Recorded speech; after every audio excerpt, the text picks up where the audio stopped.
Sen kutkardыңбы? Тирүү бекен, молодец. Молодец. Мо звездаларды кайратып салайық, эми башкалар да көрүп койсун. Башка тамактын баары бар, мен монту жок болсо керек деп шашып атып жасап келдим.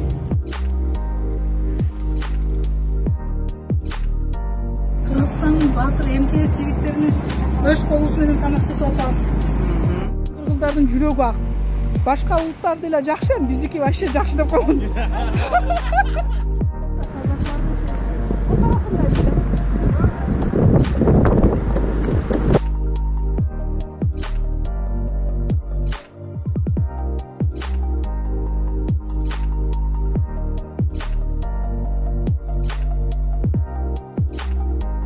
Биз Кыргыз Республикасына казак туугандарыбыз МЧСтер келди деп атаң сиздерге жер титирөө болуп атат, манту жасап келдик.